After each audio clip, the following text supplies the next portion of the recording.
విశ్రాంత ఉద్యోగుల అధ్యక్షుడి.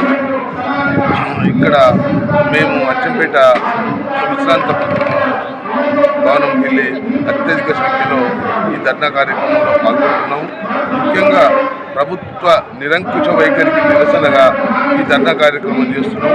ఎందుకంటే మాకు ఇచ్చేటువంటి బెనిఫిట్స్ మేము దాపెట్టుకున్న డబ్బులు మాకు ఇవ్వడం లేదు. అదిగాక మాకు వచ్చేటువంటి ఏ బెనిఫిట్స్ కూడా ఇస్తలేదు. ప్రభుత్వం మాకు పిఆర్సీ అనేది ఇస్తలేదు, డిఏలు ఇస్తలేదు, ఏమీ ఇస్తలేదు. కాబట్టి మా పెన్షనర్స్ దాదాపుగా 64 మంది తమకు వస్తావో రావో డబ్బులు వస్తావో రావో అనేటువంటి నిరాశ నిస్పృహతో చనిపోవడం జరిగింది. కావున ప్రభుత్వం తన మొండి వైఖరిని విడనాడి మా యొక్క సమస్యలు పరిష్కరించాలని అధ్యక్షుడిగా కోరుతున్నాము. మేము ఖచ్చితంగా డిమాండ్ చేస్తున్నాం. మా హక్కులను మేము సాధించుకుంటాం. మాకు వచ్చే డబ్బు మాకు ఇవ్వాలి, మాకు వచ్చేటువంటి పిఆర్సీ మాకు ఇవ్వాలి, మాకు వచ్చే డిఏ మాకు ఇవ్వాలి. ఎలాంటి ఇంట్లో వివక్ష లేదు. మీరు ప్రభుత్వంగా వివక్ష చూపిస్తున్నారు. కాబట్టి వెంటనే మా సమస్యను పరిష్కరించాలని విన్నపం చేస్తున్నాం. నా పేరు మంతటి నారాయణ, అచ్చంపేట విశ్రాంత ఉద్యోగుల సంఘం అసోసియేట్ ప్రెసిడెంట్. ఈరోజు కలెక్టరేట్లో జరిగే మహాధర్నాలో అచ్చంపేట విశ్రాంత ఉద్యోగ సంఘం నుండి అధిక సంఖ్యలో పాల్గొని మా హక్కులను కాపాడుకోవడానికి ఈ ధర్నాలో పాల్గొనడం జరిగింది. ముఖ్యంగా వెంటనే 2వ పిఆర్సీ వేసి మా పెన్షనర్స్కు కూడా ఈ పిఆర్సీని అమలు చేయాలని కోరుకుంటున్నాం. అదేవిధంగా పెండింగ్లో ఉన్నటువంటి 6 డిఏలను వెంటనే మొత్తం విడుదల చేసి ఉద్యోగస్తులను మరి ఈ సమస్యలను పరిష్కరించాలని కోరుకుంటున్నాము. అదేవిధంగా సిపిఎస్ రద్దు చేసి ఓపీఎస్కు అమలు చేయాలని కోరుకుంటున్నాము. అదేవిధంగా హెల్త్ కార్డ్స్ అందరికీ వెంటనే విడుదల చేసి పెన్షనర్స్, ఉద్యోగులు, ఉపాధ్యాయ కార్మికులు అందరూ కూడా వెంటనే అమలు చేయాలని కోరుకుంటున్నాము. ముఖ్యమంత్రి గారు దీనిపైన వెంటనే స్పందించి మా కోరికలను మన్నించి మాకు సమస్యలను పరిష్కరిస్తారని కోరుకుంటూ ముగిస్తున్నాము. నా పేరు సి జంగిరెడ్డి, నాగర్ జిల్లా అసోసియేట్ ప్రెసిడెంట్. మేము అచ్చంపేటకి సొంతమంది అచ్చంపేట విశ్రాంత భవనం వెళ్ళి వచ్చినాం. మేమంతా ప్రెసిడెంట్ సురేందర్ రెడ్డి, నారాయణ రెడ్డి. మా ముఖ్యమైన డిమాండ్లు 4 ఉన్నాయి. ఇప్పుడు మెయిన్ హెల్త్ కార్డు ఇవాళ ఇస్తాము, రేపు ఇస్తాము, ఇవాళ ఇస్తాము, రేపు బీసీ వాళ్ళకి పోవడం రావడం జరుగుతుంది. చాలామంది ఇబ్బంది పడుతున్నారు. హెల్త్ దవాఖానలో జాయిన్ అయిన వాళ్ళు ఉంటారు, డబ్బులు పెట్టలేకపోతున్నారు. నిన్ననే మా మిత్రుడు ఆయన పోయిండు హాస్పిటల్కు, ఇంతవరకు ఏం సమాధానం కూడా రాలేదు. మీరు పోండి, చేయించుకోండి, మా పేర్లు చెప్పండి అని వీళ్ళు అంటున్నారు. గవర్నమెంట్ అంటున్నారు. మేము పోతున్నాము, వస్తున్నాము, ఏం కాలేదు. మెయిన్ హెల్త్ కార్డులు ఒకటి, తర్వాత మాకు రావాల్సిన 6 డిఏలు ఇవి. బి సాయిరెడ్డి, రిటైర్డ్ ఎంప్లాయీ చెప్పండి. ఈరోజు ధర్నా కార్యక్రమానికి రావడం జరిగింది. చాలా సమస్యలు ఉన్నాయి. హెల్త్ కార్డులు మే నుంచి జూన్, జూలై 3 months కట్ చేశారు, డిడక్షన్ చేశారు. ఇంతవరకు కూడా ప్రాపర్లో ఇంప్లిమెంటేషన్ లేదు. ఇంకోటి ఓపీ పేషెంట్గా ప్రైవేట్ హాస్పిటల్లో అడ్మిట్ చేసుకుంటే బాగుంటుంది, ట్రీట్మెంట్ చేస్తే అది కూడా లేదు. వెల్నెస్ సెంటర్కి పోవాలంటారు. వాళ్ళు రికమెండ్ చేస్తేనే, సిఫార్సు చేస్తేనే ప్రైవేట్ హాస్పిటల్కి పోవాలి అని అంటారు. ఇది చాలా ఇబ్బందికరమే. ఇంకోటి మాకు 1723 నుంచి పిఆర్సీ రావాలి. ఇంతవరకు కూడా రాలేదు. 6 నెలలకి ఇస్తామన్న పిఆర్సీ ప్రభుత్వం వచ్చిన తర్వాత ఇంతవరకు ఇవ్వలేదు. అది వెంటనే ఇవ్వాలి. ఇంకా 6 డిఏలు ఉన్నాయి, అవి కూడా పెండింగ్ ఉన్నాయి. అవన్నీ కూడా ఇంప్లిమెంట్ చేయాలి. తర్వాత సిపిఎస్, ఓపీఎస్గా కన్వర్ట్ చేయాలి. ఇంకా ప్రభుత్వము ఫ్రెండ్లీగా ఉన్నట్టు ఉండి సమస్యల పట్ల కఠినంగా వివరిస్తుంది. సరైన ఉద్దేశం లేదు. మనం ఉద్యమించవలసిన అవసరం ఉంది. కాబట్టి ఇవన్నీ కొనసాగించాలని కోరుతున్నాం. Thank you sir. నా పేరు మాధురి. మేము తెలంగాణ పంచాయతీరాజ్ ఉద్యోగుల సంఘం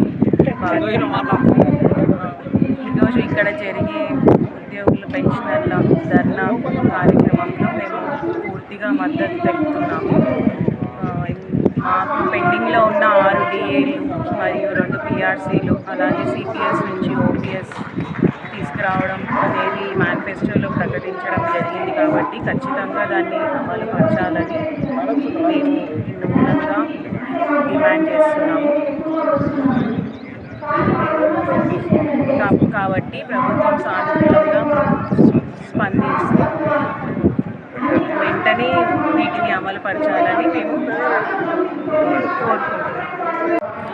సార్, నా పేరు వేణుమాధవ్ గౌడ్, అల్లాపూర్ మండలం యూటీఎఫ్ ప్రెసిడెంట్. నేను మా మండలం నుంచి వచ్చినటువంటి ఉపాధ్యాయులు ఈరోజు ముఖ్యంగా ఈజీ జేఏసీ తరఫున ధర్నా చేయడానికి ముఖ్యమైనటువంటి ఉద్దేశం మనకు రావాల్సినటువంటి బీఆర్సీ 2023 ఇంకా 2023లో రావాల్సినటువంటిది మనకు 3 years అయిపోయింది. 3 years తర్వాత కూడా గవర్నమెంట్ ఎప్పుడు ఇస్తుంది అనేటువంటిది మనకు సూచనాప్రాయంగా కూడా తెలియడం లేదు కాబట్టి మన హక్కుల కోసం మనం పోరాటం చేయడంలో ఒక ఎంప్లాయీగా మేము కూడా భాగస్వామ్యం కావాలనేటువంటి ఉద్దేశంతో ఇక్కడికి రావడం జరిగింది.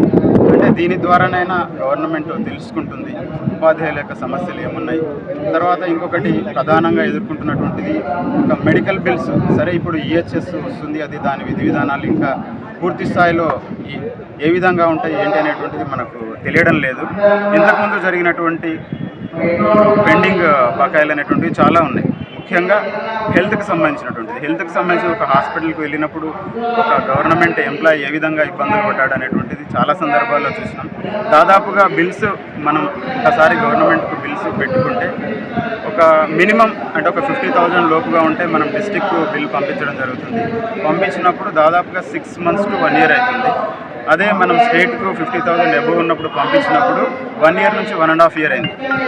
తర్వాత ఇంకొకటి ముఖ్యంగా ఒక గత 5 సంవత్సరాల నుంచి మనం చూసినట్లయితే మనకి ఈఎల్స్ అంటే రావాల్సినటువంటి సంపాదిత సెలవులు ఎప్పుడు కూడా సమయానికి రాలేదు.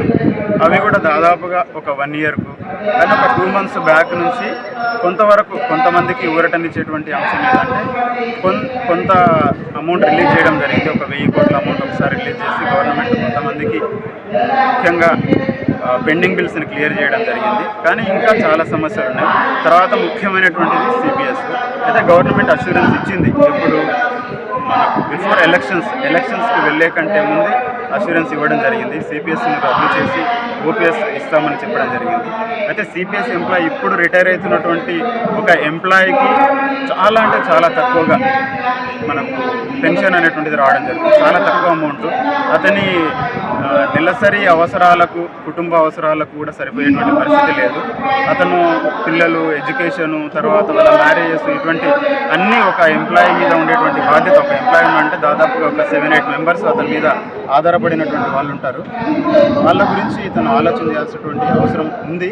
అందు గురించి ఈరోజు మనం ఈ ధర్నా కార్యక్రమం దీని ద్వారా గవర్నమెంట్కు మా యొక్క సమస్యలను విన్నవించాలనేటువంటి ముఖ్య ఉద్దేశంతో కార్యక్రమం చేపట్టడం జరిగింది.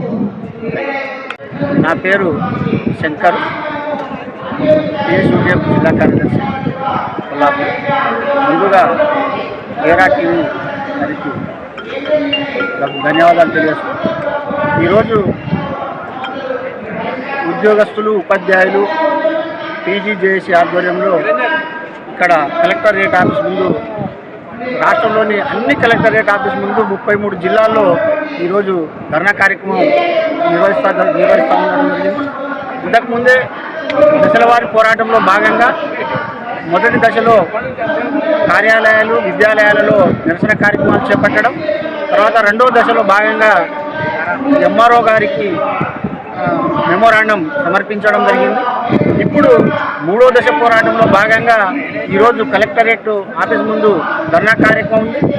తర్వాత 1వ తేదీన పెన్షన్ విద్రోహ దినం సందర్భంగా సిపిఎస్కు వ్యతిరేకంగా ఆ రోజు నిరసన కార్యక్రమం జరుగుతూ ఉంది జిల్లా కేంద్రాల్లో.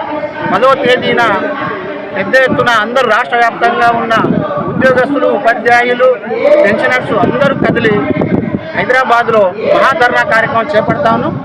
ఆ సందర్భంగా కూడా ప్రభుత్వం స్పందించకపోతే నెక్స్ట్ చలో అసెంబ్లీ కార్యక్రమం ఇక్కడికి కూడా వెనుకాడకుండా చేయాలనేది నిర్ణయించడం జరిగింది.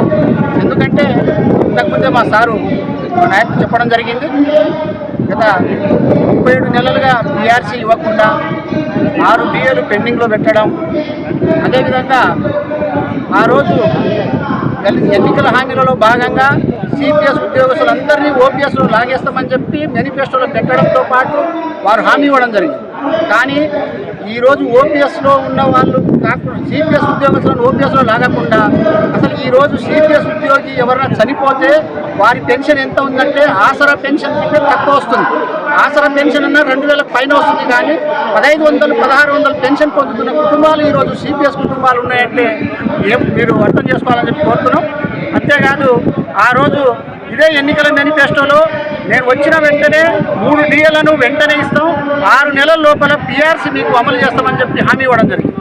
కానీ ఆ హామీలను గాలికి వదిలేసి అదేవిధంగా హెల్త్ స్కీమ్లో మీకు ఉచిత వైద్యం అందిస్తామని చెప్పి ఇప్పుడు 1.5 మా బేసిక్ పేలో 1.5 ప్రకారంగా కట్ చేయడంతో పాటు 3 నెలలైనా ఇప్పటికీ ఏ హాస్పిటల్లో ఏ వైద్యం ఉంది, ఏం చేయాలనేది కూడా తెలియకుండా ఇప్పటికీ మేము హాస్పిటల్లో పోతే కూడా అక్కడ అడ్మిట్ చేసుకుంటలేరు. ఆ రకంగా ఉందంటే మాకు 3 నెలలైనా ఇంకా రేపు వస్తే 4వ నెలలో కూడా కట్ అవుతుంది. 1.5 బేసిక్ పే నుంచి జీతం కట్ అవుతున్నా కానీ మాకు వైద్యం ఉచిత వైద్యం మేము డబ్బులు చెల్లించినా కానీ మాకు వైద్యం అంతలేదంటే మా పరిస్థితి గవర్నమెంట్ ఎందుకు అర్థం చేసుకుంటలేదో.